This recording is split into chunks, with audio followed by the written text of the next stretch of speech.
پیارے بچوں، عزیز طلباء و طالبات، السلام علیکم ورحمۃ اللہ وبرکاتہ۔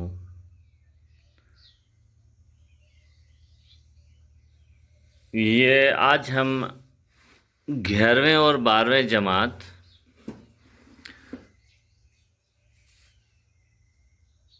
جو سب سے اہم چیز ہے ہماری صورت النساء میں گرامر کے حوالے سے، آج ہم ان پہ بات کرنے کی کوشش کریں گے۔ وہ ہیں شعری اصطلاحات۔ چند ایک پہ آج بات کرنے کی ہم کوشش کریں گے۔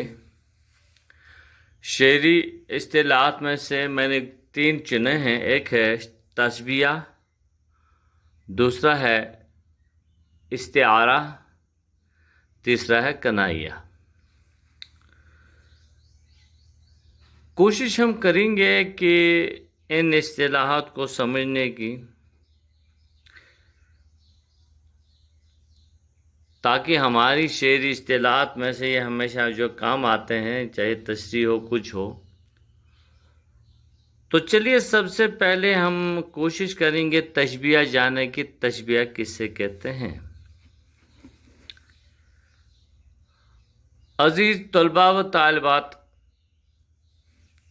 تشبیہ کسے کہتے ہیں؟ تشبیہ اسے کہتے ہیں کہ کسی معنی یا مطلب کی وضاحت کے لیے، میرے خیال میں ایسا ٹھیک ہوگا کہ اگر آپ قلم اٹھائیں اور لکھیں، کسی معنی یا مطلب کی وضاحت کے لیے یا اپنے کلام کو زیادہ مؤثر بنانے کے لیے تشبیہ کا استعمال ہوتا ہے۔ مثلا دودھ کی مانند سفید، برف کی طرح سرد، شیر کی طرح طاقتور، پھول کی طرح مہکتے چہکتے اس کا روشن چہرہ۔ یعنی کہ جس چیز کو کسی کے ساتھ تشبیہ دی جائے اسے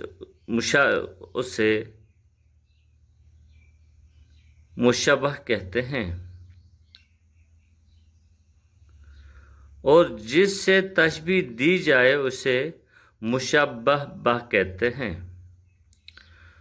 جو دونوں صفت میں پائی جاتی ہیں۔ وجہ شبہ اور ایسے الفاظ جو اس مماثل کو ظاہر کرے حروف تشبیہ کہلاتے ہیں۔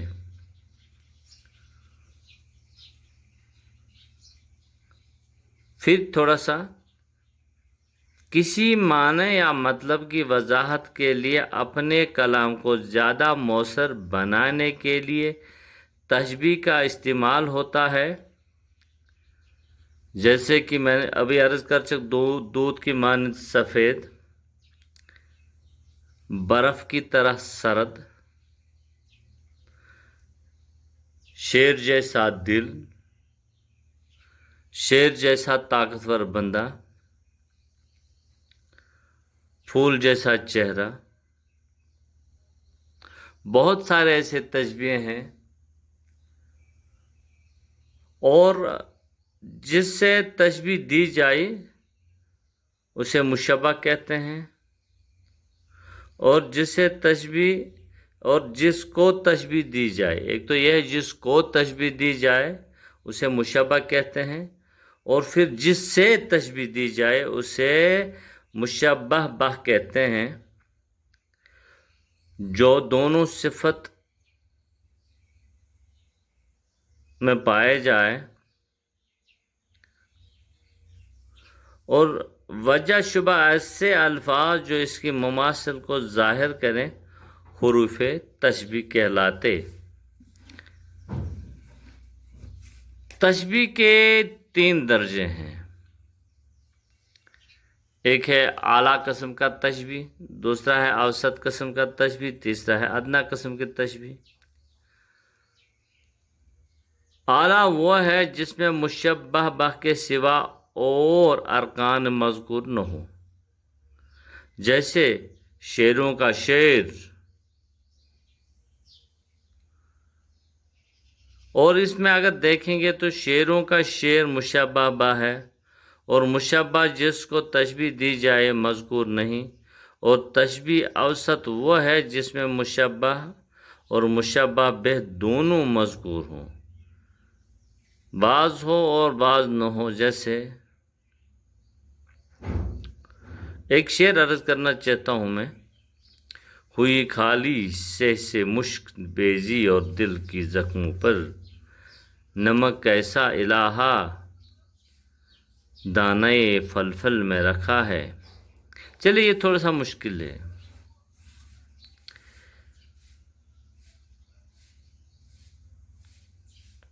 یہ ہے ایک شعر، اور ایک ادنا وہ ہے جس میں سب ارکان موجود ہو۔ ادنا وہ ہے جس میں سب ارکان موجود ہوں، شجاعت میں مثال، شجاعت کو بہادری کو کہتے ہیں، شجاعت میں مثال شیر عباس رضی اللہ تعالی عنہ دلاور تھے۔ یہاں پہ شجاعت جس میں جب دیکھیں گے تشبیہ اعلیٰ میں تو یہ ہے شیر عباس دلاور تھے۔ وجہ تشبیہ جو ہے وہ شجاعت ہے، اور حروف تشبیہ شعر ہے، مشبہ با وہ ہے عباس رضی اللہ تعالیٰ عنہ۔ مختصراً یہ جس چیز کو کسی کے ساتھ تشبیہ دی جائے اسے تشبیہ کہتے ہیں۔ عزیز طلبہ و طالبات، استعارہ کہتے ہیں۔ اب استعارہ کے لغوی معنی کسی چیز کو عاریتاً یعنی کہ ادھار مانگنے کے ہیں۔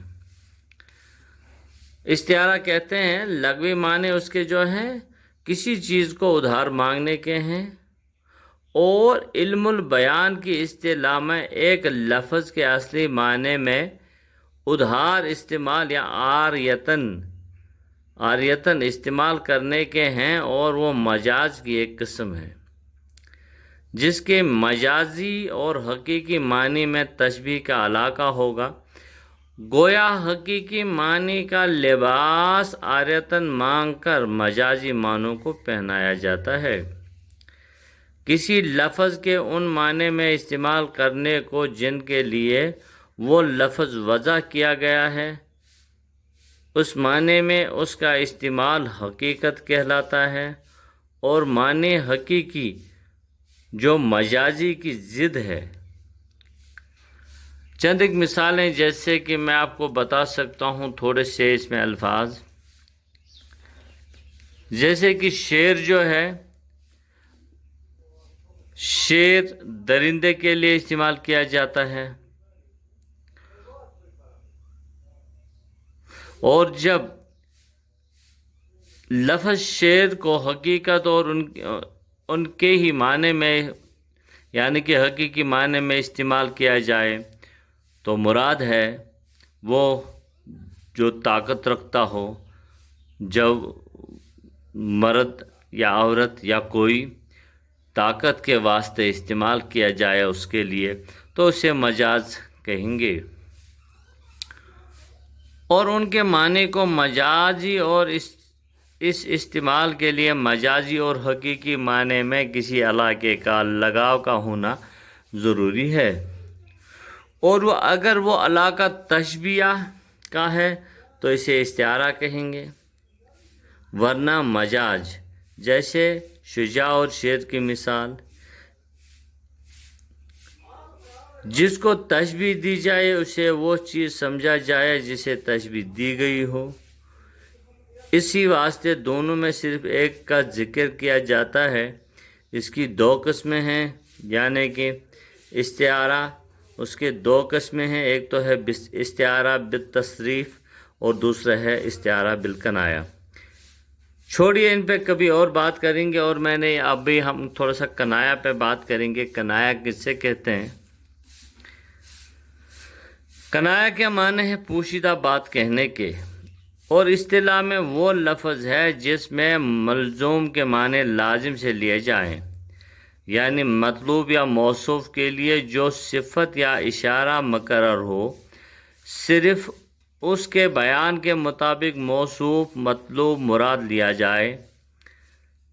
مثلا شستر بے مہار کہیں اور فضول گویا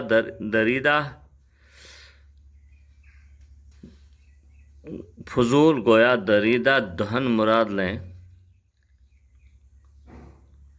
اگر جیسے کہ ہم کہتے ہیں پیٹ کا حلقہ، اگر ہم اسے گما سمجھیں گے۔ عزیز طلباء و طالبات، 3 شعری اصطلاح کہ ہم نے ایک تشریح کرنے کی کوشش کری ہے۔ ایک ہے تشبیہ، دوسرا ہے استعارہ، تیسرا ہے کنایا۔ سمجھ آیا ہوگا تو پھر نوٹ کریے کاپی پہ، 1-2 بار لکھیے، پڑھیے، پھر آپ ہم سے بھی رابطہ قائم کر سکتے ہیں۔ اللہ حافظ۔